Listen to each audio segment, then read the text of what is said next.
Welcome to Spiritual Ambition, where we tune in to awaken our divine nature and explore the provocative inner force compelling us toward our fullest potential. If you've achieved external success but feel a deeper calling, if you're tired of dimming your light to fit in, and you know there's a more powerful way to live and lead and love, you're in the right place. Host Donna is a best-selling author, modern-day high priestess, and catalyst for personal transformation. Together, we're birthing a new paradigm of loving leadership, integrating our humanity with divine wisdom as our individual awakening serves collective evolution.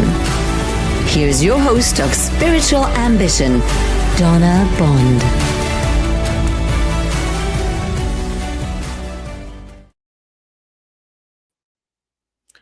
Hello, hello. Welcome in. Welcome back. I'm so glad to have you here today.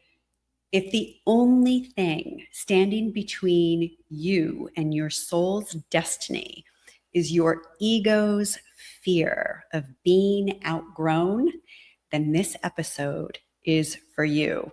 I'm so excited that you're here. This is episode number 17, and we have a very special guest today, Katie, who is going to share with us about her transformation and all that she has worked through, fear after fear after fear, so that she could step into her destiny and her soul's higher purpose.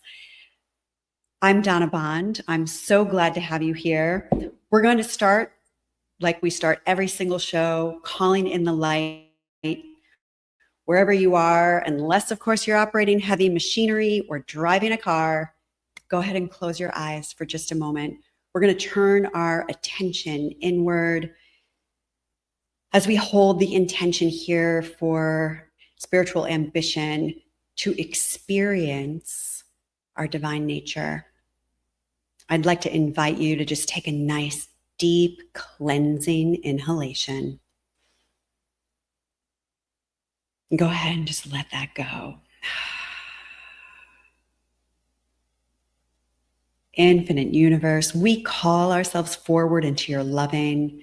We ask to be cleared, filled, surrounded, and protected with the clear white light of living love.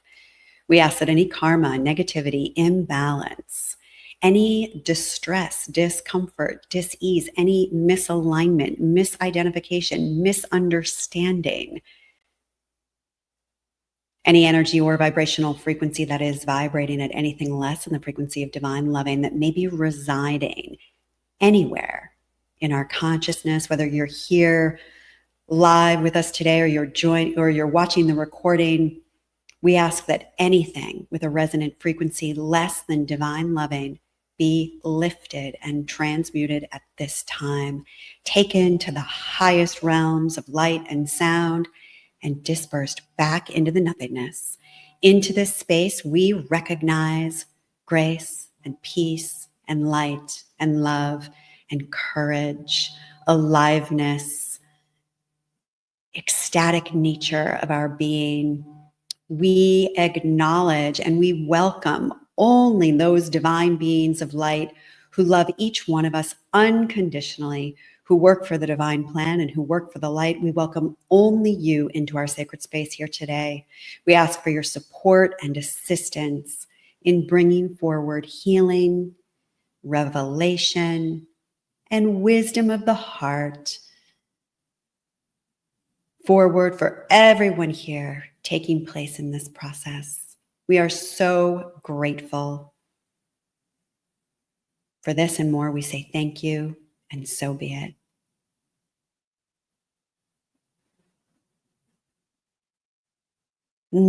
Just touching into that beautiful peacefulness, that energy of calm and stillness that lives below the surface, that exists in every now present moment, under the activity of the mind and the doing and the going and the pushing and the striving.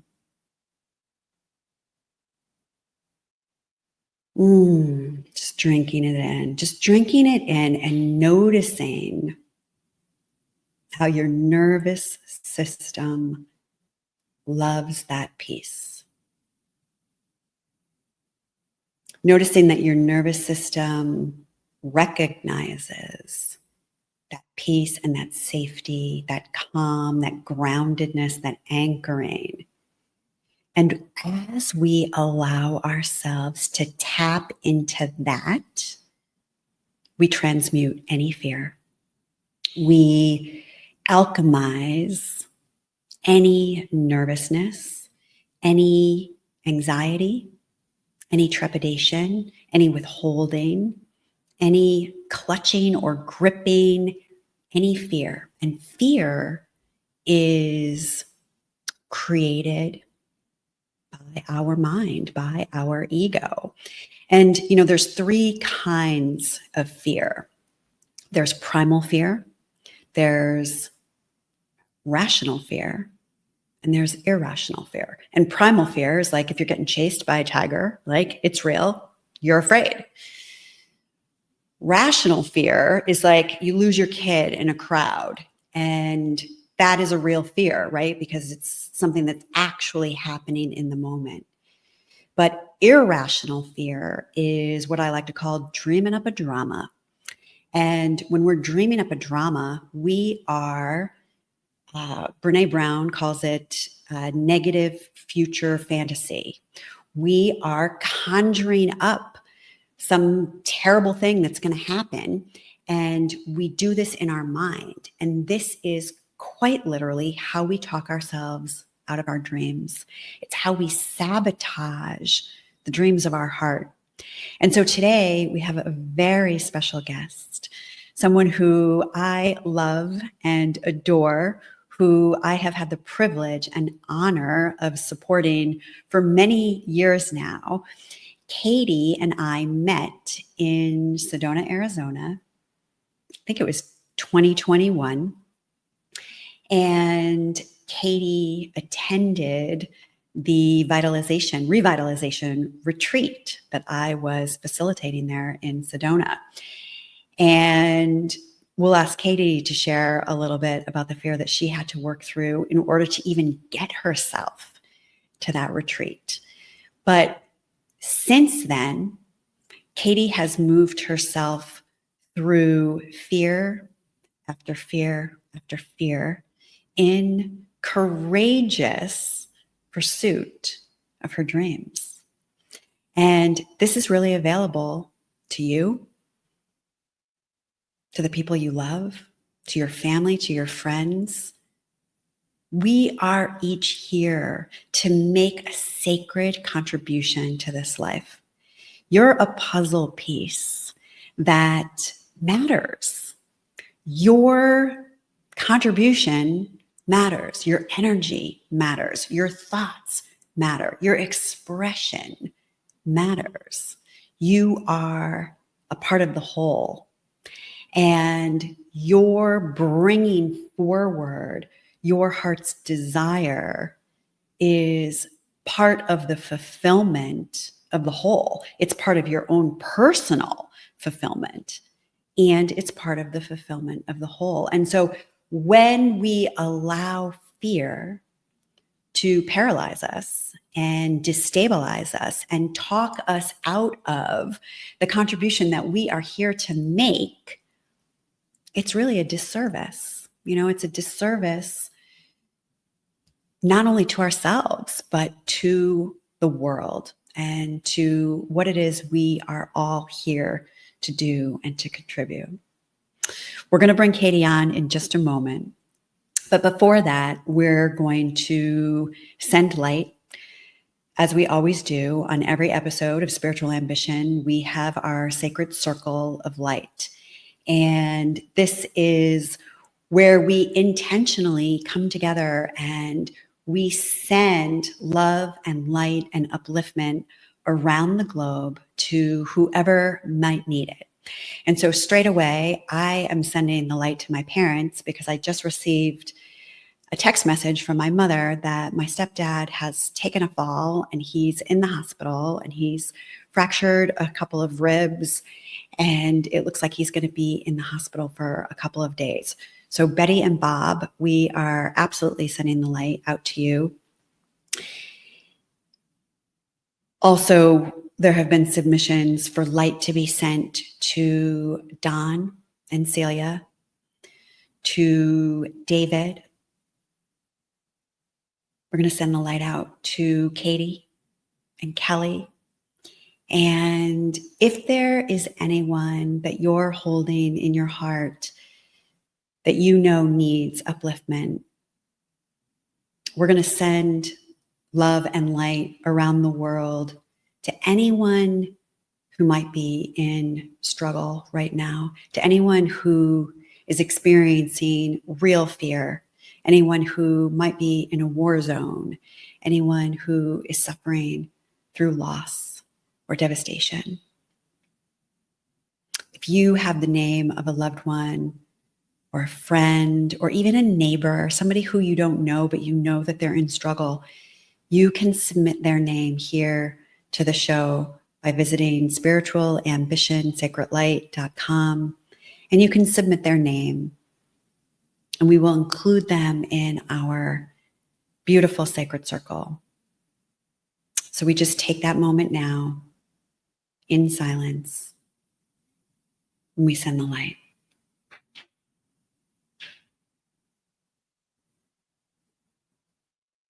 Thank you so much. Thank you for your intentions, because our collective intention around this makes a difference. It makes a difference. You make a difference. All right. Well, without further ado, I want to welcome Katie to the stage, and we are going to talk with Katie about how she has transcended fear again and again in her journey. Welcome, Katie. Hi. Hi. How are you, Donna? Oh, I'm so happy to have you here. Thank you. Me too. Thank you. I'm so excited. Thanks for inviting me on today. Yeah, I'm so happy to have you with me. Well, Katie, our journey started back in 2021 in Sedona, Arizona, and I know you have shared with me, but if you would share with our viewers sort of how your journey of transformation got started, working through the fear that you had to just get yourself to that retreat in Sedona. Yeah. I was someone that had never traveled alone either. So the thought of going across the country, I'm based in Pennsylvania, that in and of itself was, a bit scary. But yeah, at the time I, felt like I was in a real rut with mostly like my professional life and feeling like I just really wasn't fulfilled. And I remember I had one day at the office where I was just really frustrated and I thought like, there has to be something more.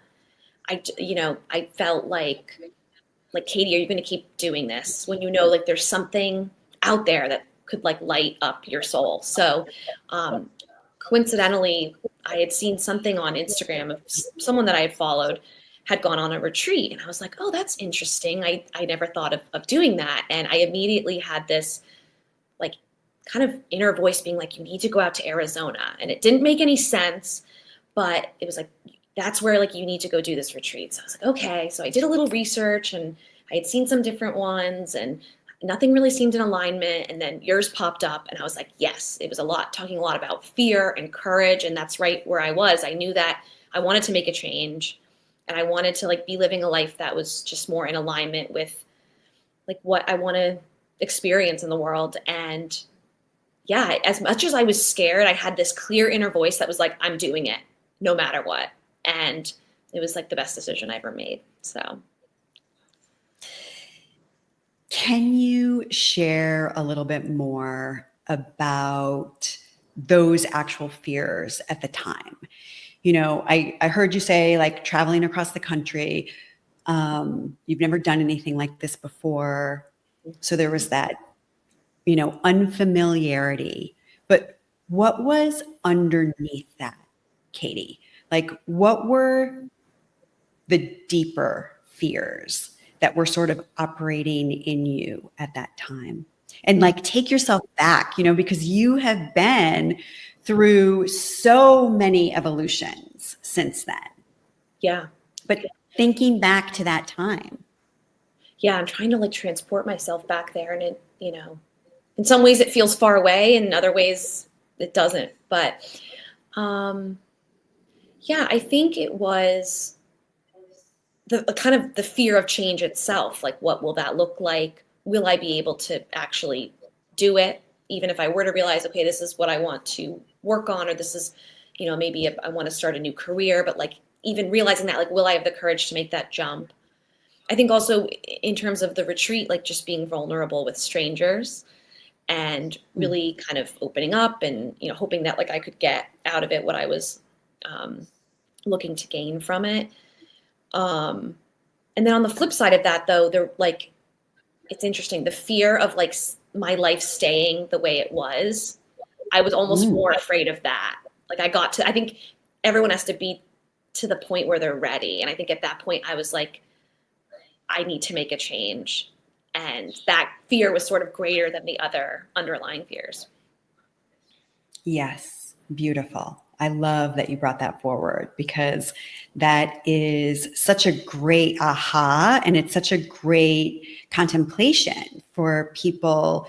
In Spiritual Ambition, we always want to invite everyone to kind of come with us on this journey. So it's like, what is the fear of staying the same? What are the fears of waking up 5 years from now and being in the same place that you are today, when you have that inner knowing and that inner longing? So I really love that you're bringing that forward. Here's my next question for you. And we'll share with everyone sort of the journey that you have made over the years. But now that you are a graduate student and you're pursuing this degree in counseling, are there any older parts of your personality that are still holding on to what was, that would serve you in letting go as you continue to move forward into the future? Mm-hmm. It's a great question.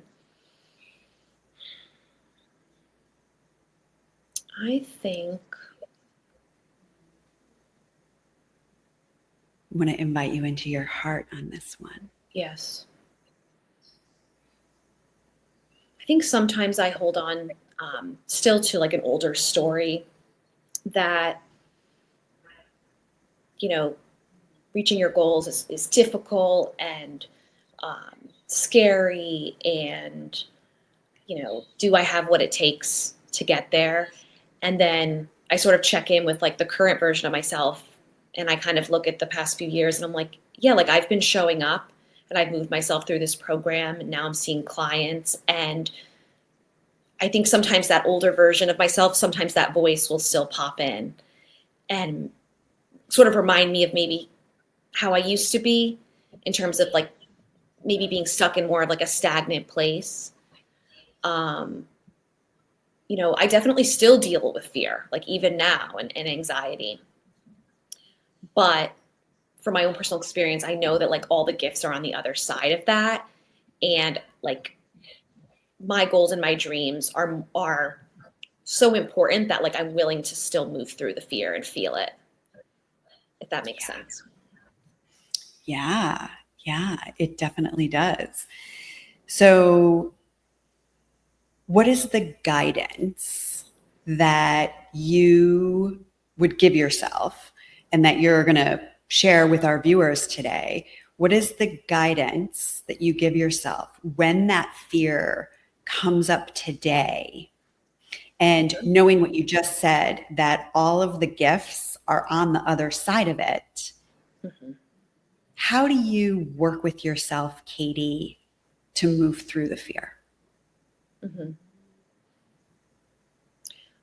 I think probably first, oftentimes like the fearful voice is like a hyper vigilant part of me that's not always rational. So kind of checking in and really grounding myself and being like, okay, like, sometimes I think all of us humans, we like go to like a worst case scenario when we're stressed about something. And most often that never happens. So I think that is definitely something I do to support myself. And trying to think of what else. I think knowing that it's going to be uncomfortable at certain times, but that like you can survive and tolerate that discomfort. And I think for many years before, when I was afraid to make a change, I was like, I almost had this story I was telling myself that I wouldn't be able to tolerate it and I wouldn't be able to move through it, but you can. And the more that you do it, I think the easier and more comfortable you get doing it. May I ask you to say that in the first person? Yes. Yeah. As I get more comfortable, experiencing the fear and realizing I can tolerate it and move through it, like the easier it gets. And I sort of like strengthen that muscle for it. Yeah. And what acknowledgement do you have for the part of you that has moved herself through that fear again and again? Yeah. It's definitely a part of me that I probably could do a better job of acknowledging more often. And because I've always been someone from a young age that's been anxious and a little bit nervous. And, I'm now 33 years old and it's taken a lot of time and practice. But I think the older that you get too, or the older that I get, a lot of the fear I'm realizing is like an illusion. So I think,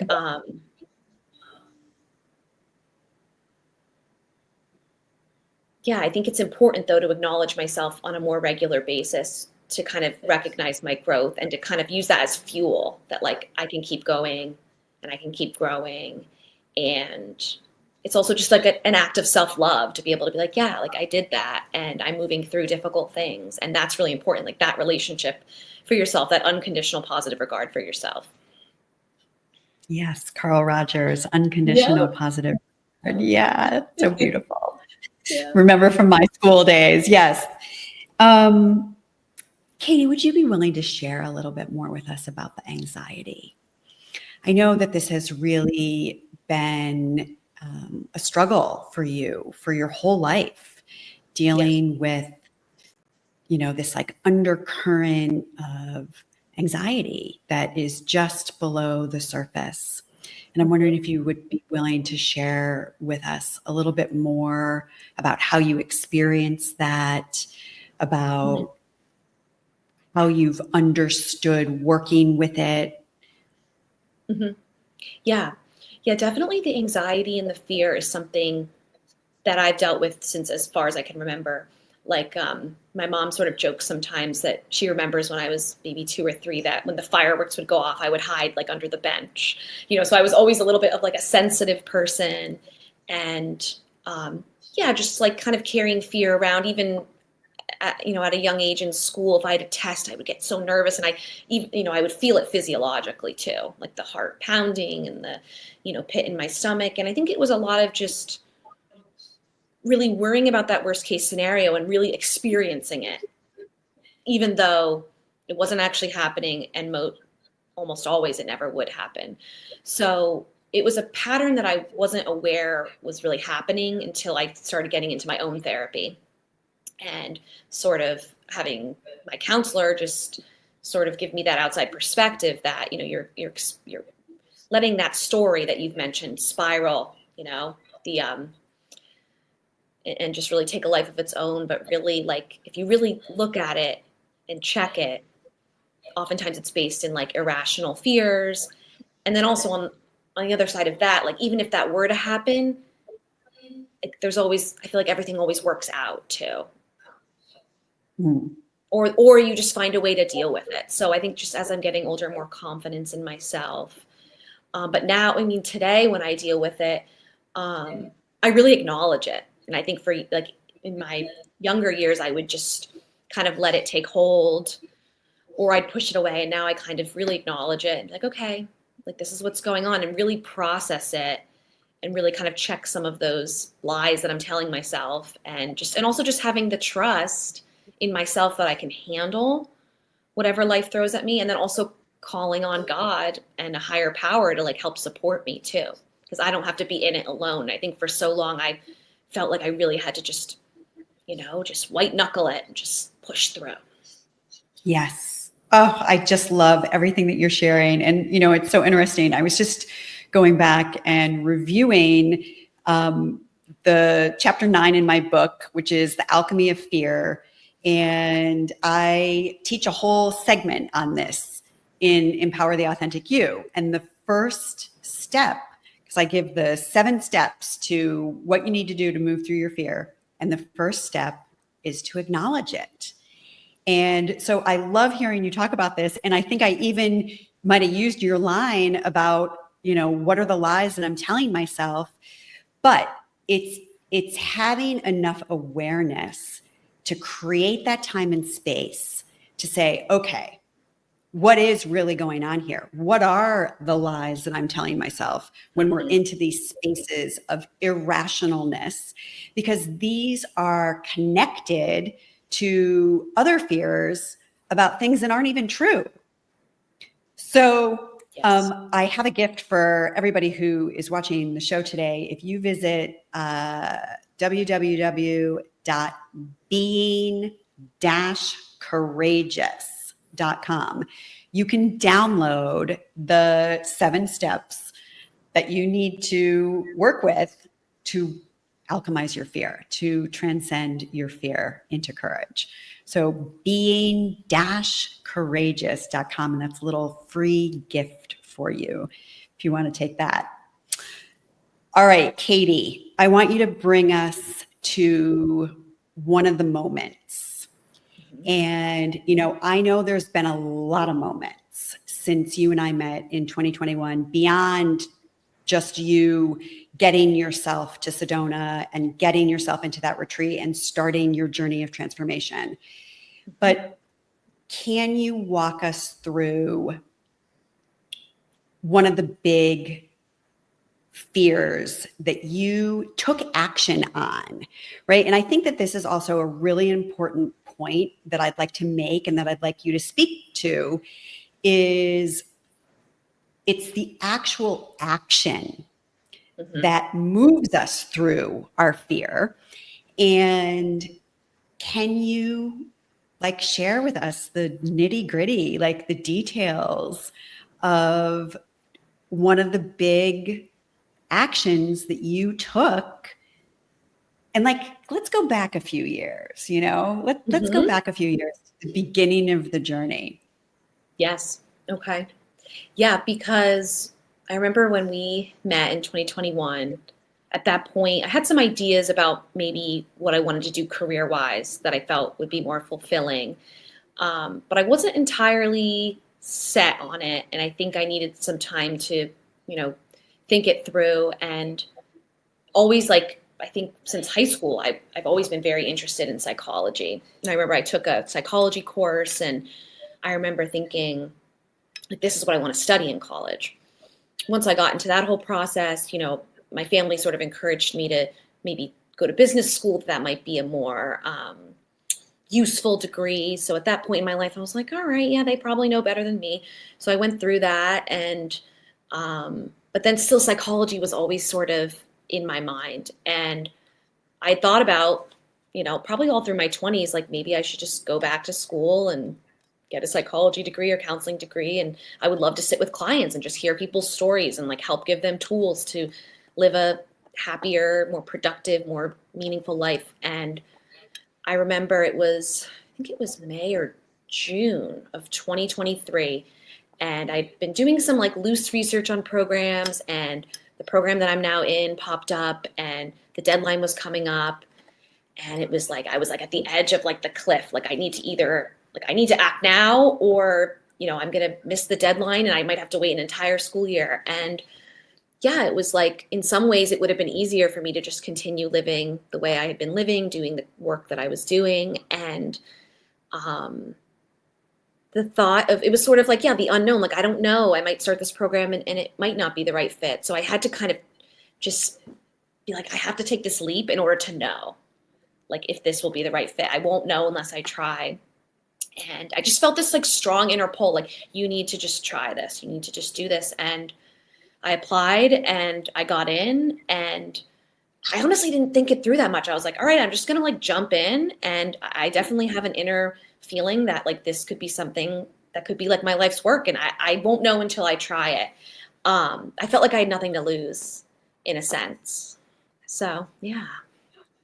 You just said something in this share that really got my attention that I want to ask you about. You said in some ways it would just be easier if I just kept doing what I was doing. Mm-hmm. Is that true?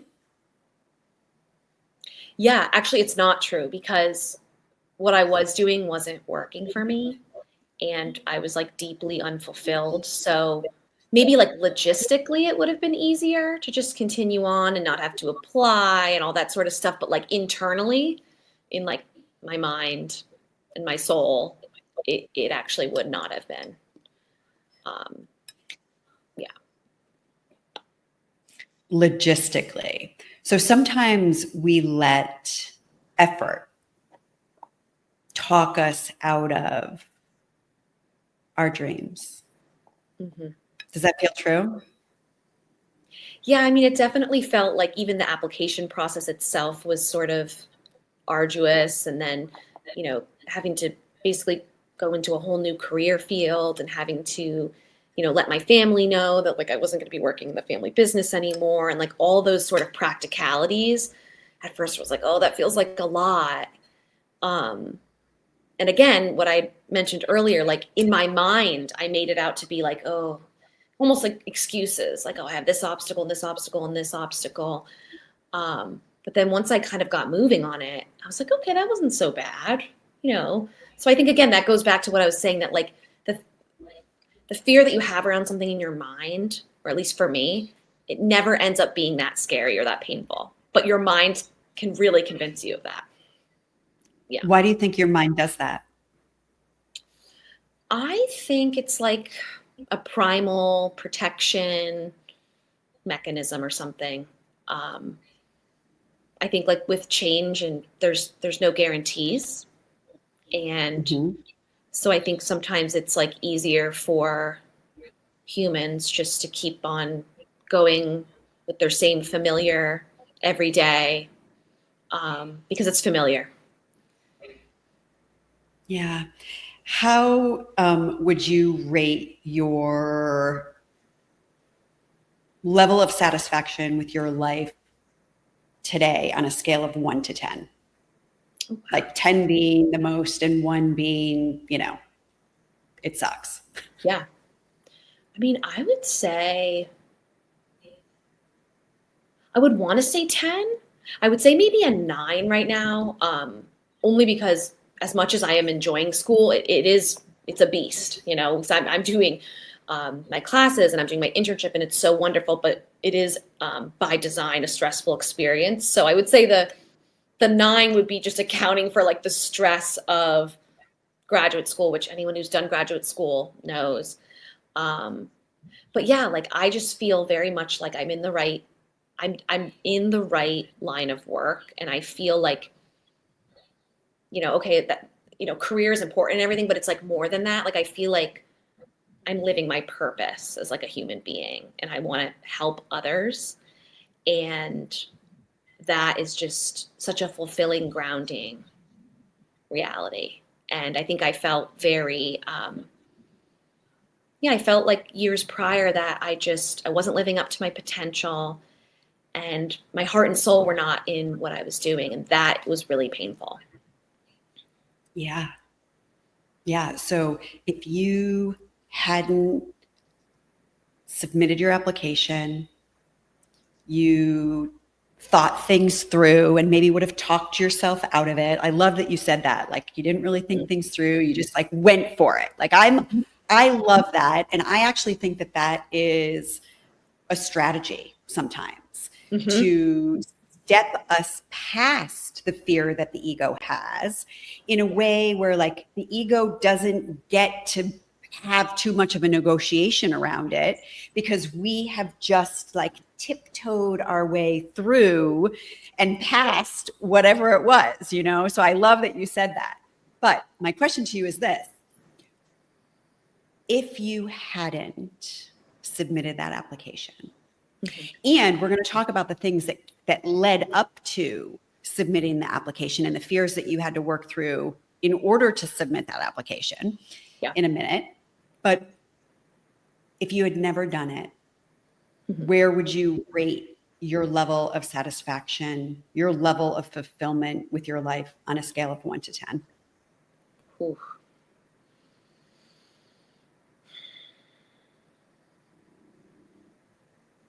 Probably like the number 5 just popped into my head. And I feel like, yeah, I just think, and even when you asked that question, I almost like felt that in my body, and it was like this like pit in like my stomach and this like feeling in my chest.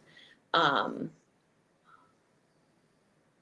at the time, I think I had such a strong inner knowing that I was not where I wanted to be and where I felt like I was meant to be.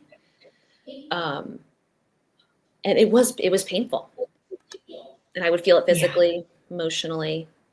Yeah. Yeah. And I really acknowledge what you're sharing about the physicality of that discomfort and the pit in your stomach and like the tightening of your chest and the tightening of your throat. And sometimes I think we let that stall us from taking action and moving forward, right? Because we can just think about the fear, and that can contract us. Yes. So I just think it's really important that you brought this into the conversation, because it's having this awareness around what's also happening in our physical body, right? So we have our thoughts, and like whatever the dialogue is or whatever the lies we're telling ourselves is, you know, we have the thoughts, then we have the emotions and the feelings that get connected to those stories. But then we also have what is going on in the body. Yes. And it can be such a, like, it can provide clues to like, sometimes if you're like, I'm not sure how I'm feeling or thinking about this, like I've gotten better at tuning into my body. And, you know, if you're waking up every morning with a pit in your stomach before you're going to your job, that could be a indicator that like something isn't in alignment. So I think, yeah, sometimes we neglect to like tune into like what's actually happening, because it can really clue us in on like what's happening. Yeah. I know before you even got to the place of submitting your application to pursue this master's in counseling, you had to have some difficult conversations. Would you be willing to share a little bit about that and all the things? Like, I already feel the emotion around it, you know? Yeah. Can you share a little bit with us? Because I think, you know, it's so courageous of you to talk about this, because this is really what keeps so many people from really following their own heart. Yeah. So like there's a piece of the puzzle that I haven't shared yet, that, you know, I had been working for my family's business. So, you know, it wasn't so simple as saying, you know, this type of work is not what I kind of feel called to do or feel super fulfilled by. There's that other piece of, I work with my family, I don't want to let them down. You know, they kind of had visualized that like I would be, you know, in the day-to-day the business and be working alongside of them. So it was really like this fear of, if I really honor like what I really want to do with my life, I'll be disappointing someone. And I think I remember you shared that one poem with me, and it was something like, something along the lines of like, do you have the courage to like, to not betray yourself in fear that you'll disappoint someone? And I remember like that hit me like a bus reading that. And I realized that I was like kind of betraying myself. And the more that I thought it through, I was like, this conversation that I, was going to have with my dad and just let him know that I really feel called in a different direction. I had a lot of fear, like that he was going to be really upset and really disappointed and sort of blindsided. And, but then I think also that was kind of my ego talking. But then I think deep down, I was like, I know that my family loves me and they want me to be happy and they want me to feel fulfilled. So I really had to like gear up for that conversation. Donna, you and I talked about it, Donna, you really supported me in times when I felt like I didn't have faith in myself. You really held that faith for me and really kind of encouraged me, like, you can do this. And once I had the conversation, it was like, he was like, okay. Like again, it goes back to like what I said earlier about how I dreamed up this whole drama that I was, that he was going to be so upset and my family was going to be so upset and everything. And I think I really just laid my heart out and said, this is just something that I really feel called to do. And I really want to feel fulfilled. And, I don't want you to think that I'm not grateful for the opportunity. And, and because really like, if one has the opportunity to work in a family business and they're passionate about that, whatever that is, like that is such a gift, like, wow. If your like passion is in alignment with working with your family and that's something that you want, great.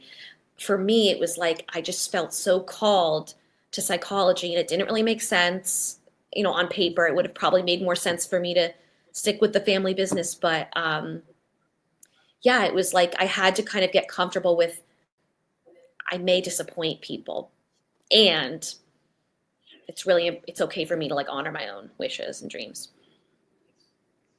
Can we go a little bit deeper into disappointment? Sure. So fill in the blanks. If I disappoint someone, it means that. If I disappoint, it means that like I'm bad. Yeah. Yeah. And if I'm bad, what does that mean? If I'm bad, then like I should feel ashamed. Mm. Yeah. Yeah. So that was definitely operating, like that thought process was definitely operating under the surface. Yeah. Do you find that it operates today anywhere in your life? Sometimes it still comes in a little, but I think I've really updated my belief system that, it's okay to nurture yourself and to make choices for your life that are good for you or in alignment. And I think also like part of being human is you are going to disappoint people. It's kind of impossible not to, because if you said, okay, I'm never going to disappoint anyone, then you would just be like a shapeshifter everywhere you go, just doing whatever you knew that person wanted you to do to be happy. You would totally like lose yourself. So I think like I also realized it's just not possible if you want to be an authentic person. Would you also say that everyone is responsible for their own disappointment? Yeah. Right? Like I get to interpret the world around me and I get to determine whether I'm going to feel disappointed or not based on what's happening with the world around me. Yeah. Yeah. And I think that's really tied into like your expectations around a situation too. Mm. Like if you have a certain desire or an expectation for how you want something to go, and then it doesn't go that way, yeah, that sets you up for disappointment. And I think like one of the most important spiritual psychology principles is like that acceptance of what is happening. And that has really helped me just in every area of my life, of just, yeah, trying to be a little bit more neutral, a little bit more flexible, trying to, realize that not everything is going to go the way I want it, and not be so stuck in my position all the time. Love this, Katie. And it's okay to feel disappointed, right? Mm-hmm. It's okay for us to feel disappointed, because perhaps that disappointment is giving us the privilege of feeling, mm-hmm. right? Mm-hmm. We want to label disappointment as a bad thing, and we don't want to go there, and we don't want to do it because it doesn't feel good. Mm-hmm. And it's part of being human, right? It's part of this experience that we get to have here in these earth suits. And I just think this is such an important message and reminder for everyone. Like, yeah, sometimes we're going to be disappointed. Mm-hmm. And we can experience that disappointment. We can let that be what it is. And then we can move on. Right. Yeah. And I think that's one of the biggest things that, like with our work together, that you've encouraged me to do is really acknowledge what's going on for me. And also, yeah, like normalizing it that I'm a human and I'm going to feel the full spectrum of emotions. And I think prior to working with you, I was always trying to escape it or talk myself out of feeling a certain way, or you shouldn't feel like this because of X, Y, and Z, instead of like, now I'm a lot better at really being like, okay, this is what I'm feeling right now, and kind of feeling it, and then moving on and like moving forward. Yeah. And what you're bringing forward is such an important point, because, and I know you've heard me say this 1,000 times, what we resist persists. So it's like, if I'm unwilling to experience that disappointment, or I'm unwilling to sort of move myself through the discomfort or the fear, then it's like a little kid, like tugging on your coat, like, ma, ma, ma, ma, ma, like, pay attention to me, see me, see me, see me. But when we are willing to like face whatever it is, mm-hmm. oh my God, that is such a gift. It's not only a gift to ourselves, but then it becomes a gift to the world, just like I was talking about in the beginning, because now we're like able to make a contribution, and we're able to show up in a different way, in a way that we're in our power, where we're in our joy, and we're bringing forward our unique expression, our unique gifts. Mm-hmm. But when we're just like paralyzed by the stone wall of the resistance, mm-hmm. I mean, you know it. I know it. Yeah. Because there's definitely a stubborn side of my personality, where I've, definitely stayed stagnant and kind of, yeah, like you said, the little kid tugging, like, yeah. And you have to kind of acknowledge what's going on and, yeah, allow yourself to experience what you're experiencing.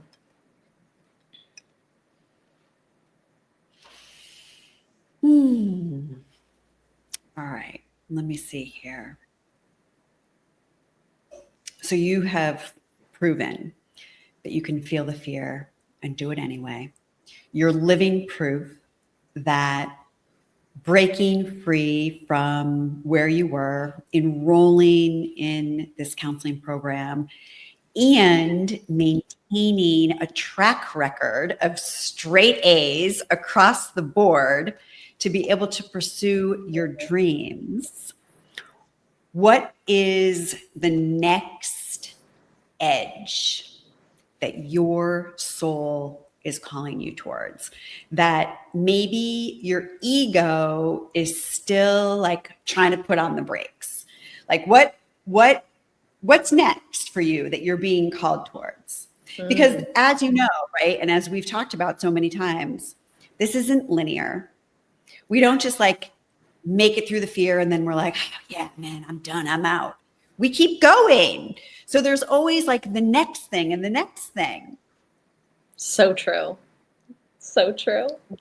What's up for you right now as far as fear and what you're moving yourself through? Yes.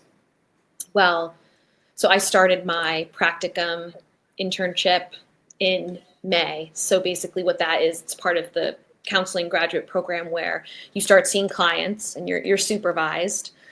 And, you also have a university supervisor. So, they're kind of helping guide you through the process and all of that. So one thing that I've had to confront is like being a beginner at something, and some of my insecurities and my performance, like worried about how I performed in a session, and sort of then like there's certain times where I'm like, oh, like, that wasn't my best work. And so really, I think my next learning curve, definitely for the next few years as I like become a fully trained, fully licensed counselor, is really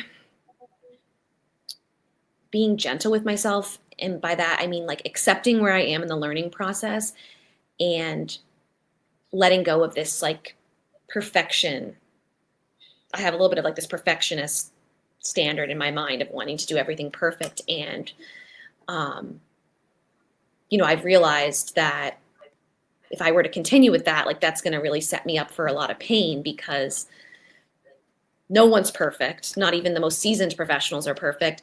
And especially someone who's just learning a whole new career, a whole new profession. So yeah, I think that's my next challenge, is really being kind to myself and supporting myself and being my own cheerleader. And not like kind of not being so self-critical in the learning process. Katie, what do you think the gifts are to your clients, the people that you will go on to serve? What are the gifts that they will receive as a result of you doing just that? I think that will translate in my work to help them not be so critical of themselves, and to give themselves credit for like the positive steps they are taking, and to have more reasonable expectations that, goals take time and work. And, it took me years to decide I'm going to pursue psychology. I mean, I was 18 when I wanted to do the psychology program, and I enrolled. Yeah, it took me over like maybe 12 years or something to I'm not saying it's going to take everyone that much time, but I think, just being like teaching self-compassion and being forgiving with yourself, and just being your own supporter, and really being self-critical really isn't helpful. So I think that I'm hoping that those sort of things that I've been through will translate into my work. May I reflect something that I'm aware of? Sure.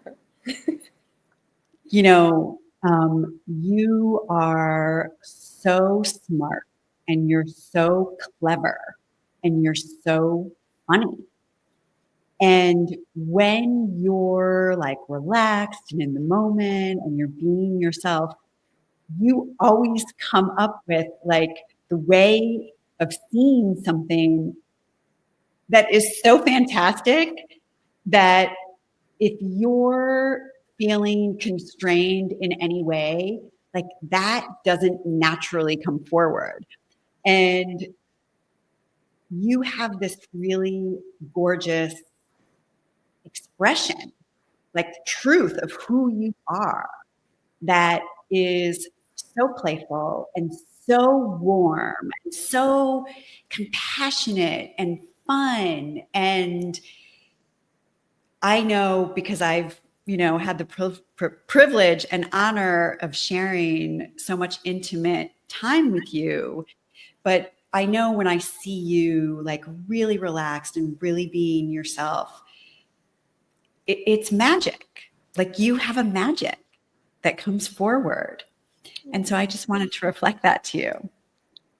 Thank you, Donna. That's so nice. Yeah, I was thinking, I'm not used to like the spotlight being on me, so I feel like I'm a little shy today. And I think that's such a good point. Like, even I've noticed in my some of my more recent sessions with clients where, I've been counseling now for a few months, and I'm getting more comfortable and more willing to kind of bring my own like essence into the session. And those are the sessions where like I'm on fire and we're really getting somewhere. And comparing that to like some of my earlier sessions I had to record, like, I was nervous, and that like constricts not only like your creativity or my creativity, it would kind of constrict that because I was so focused on trying to be this like version of a counselor that I thought I should be. It constricts the creativity.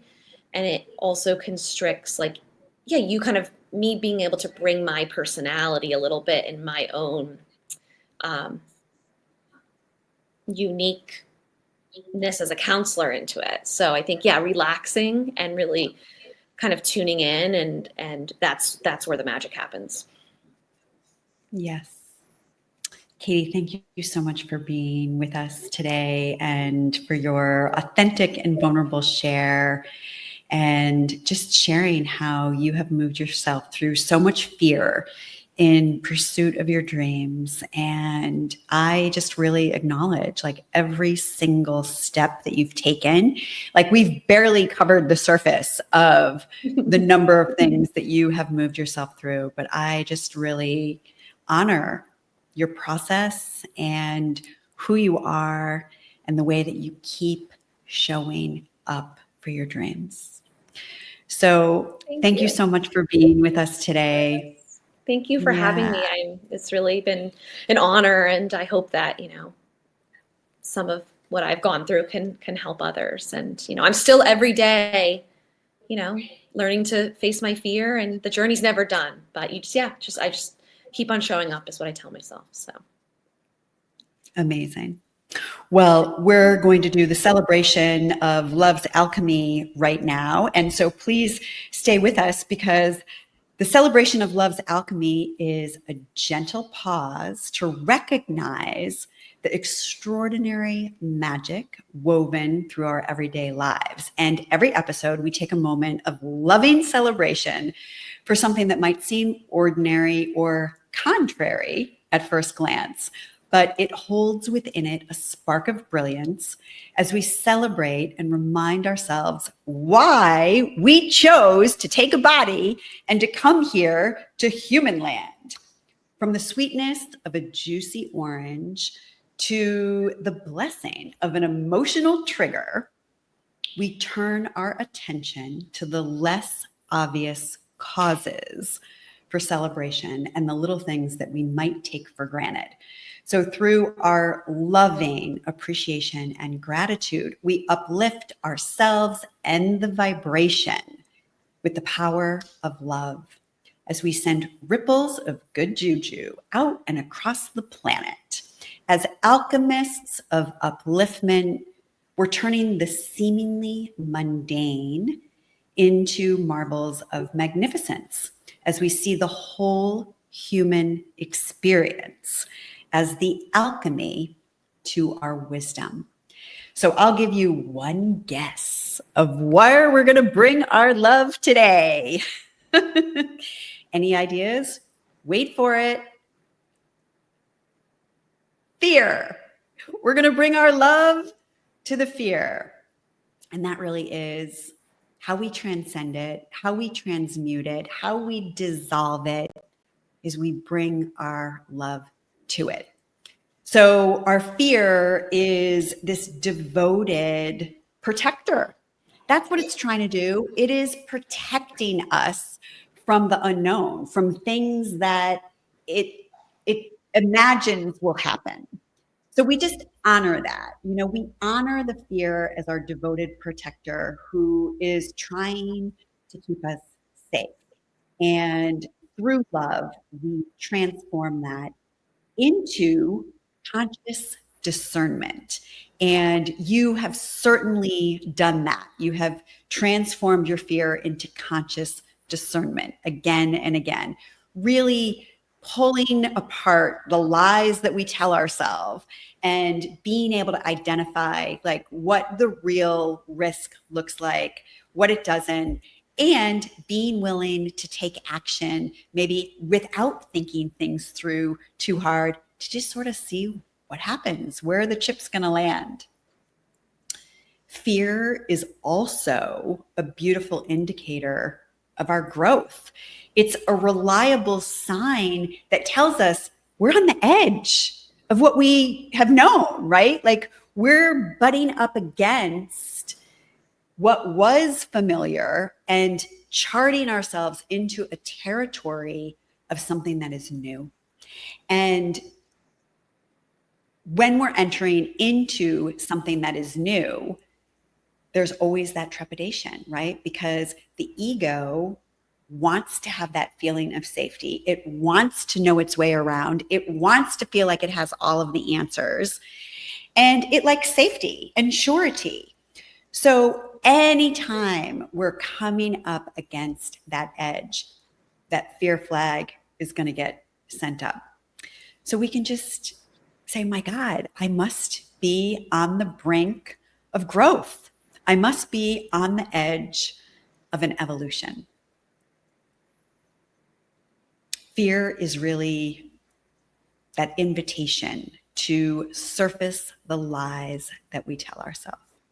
And again, for our viewers, you can visit being-courageous.com and you can download the 7 steps of how to move through fear. I want you to join me right back here for our next episode, number 18, which will be taking place on October 7th. We're going to be talking with soul hacker Danielle Pashko about how our soul level healing actually can transform our physical health. And this is definitely a conversation that I'm super excited to have with her because I have undergone a massive physical transformation as I have done more soul work here in Costa Rica. So we are just going to close our space. Again, Katie, thank you so much for being here, sending you so much love and light. And I appreciate you and so grateful to have the opportunity to work with you for these many years. Love you. Thank you, Donna. I love you. Thank you for letting me be here. It was really fun. It's my honor. Thank you. All right, everyone. Well, we just want to close our eyes. We're going to send the light up ahead to any fear that anyone might be working with or working through at this time, just bringing in the power of our presence, the power of our higher self, the power of our inner knowing to dissolve and transmute anything that no longer serves us. We are now closing all energetic lines of communication between any of us, closing all open portals, gateways, channels, agreements, and lines of communication between any of us. This is Spiritual Ambition. I am Donna Bond. We are closing this sacred space in love, with love, for love, by love, as love. Thank you for being here.